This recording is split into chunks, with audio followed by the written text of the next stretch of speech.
Saudara, Mahkamah Konstitusi memutuskan bahwa anggota Polri aktif tidak boleh lagi menduduki jabatan sipil sebelum mengundurkan diri atau pensiun dari dinas kepolisian. Mahkamah Konstitusi mengabulkan seluruh permohonan perkara terkait Undang-Undang Nomor 2 Tahun 2002 tentang Kepolisian Republik Negara Indonesia. Putusan ini menegaskan bahwa anggota Polri aktif tidak boleh menduduki jabatan sipil. Pakar Hukum Tata Negara Profesor Margarito Kamis menegaskan, penugasan anggota Polri ke lembaga sipil masih sah di mata hukum, sepanjang dilakukan atas permintaan resmi dan dengan izin kementerian berwenang seperti Menpan RB. Sekali lagi itu karena undang-undang yang menjadi dasar atau pasal yang menjadi dasar memang sampai dengan sekarang existing secara konstitusional, sehingga beralasan hukum untuk menggunakannya sebagai dasar hukum, dan kalau ada tindakan-tindakan yang sudah dilakukan atau akan dilakukan tetap sah. Dengan atau telah atau akan dilakukan di luar Polri, bagi saya sah. Mengapa sah? Oleh karena hukum yang menjadi dasar tindakan itu sejauh ini sah, ada.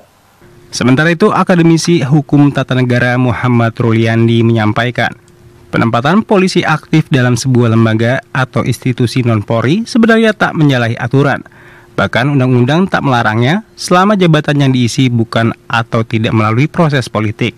Sebetulnya di Undang-Undang Polri itu tidak mengatur pembatasan yang di luar kepolisian sepanjang itu berkaitan dengan penugasan yang ada kaitannya dengan Undang-Undang ASN ya.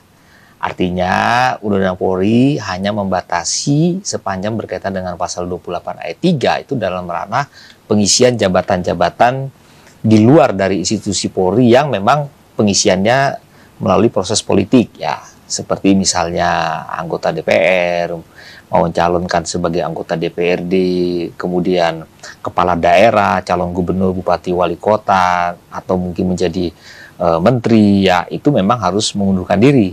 Menurut Ruliandi, meskipun dengan putusan Mahkamah Konstitusi yang ada saat ini, Polri tetap dapat memberikan penugasan bagi anggotanya di luar struktur organisasi Polri.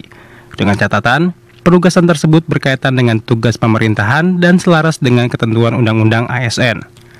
Dengan demikian, penugasan anggota Polri di kementerian atau lembaga sipil masih sah dan berlaku secara hukum, sepanjang mendapat persetujuan Kapolri dan dilaksanakan dalam kerangka penyelenggaraan pemerintah yang profesional dan tertib administrasi.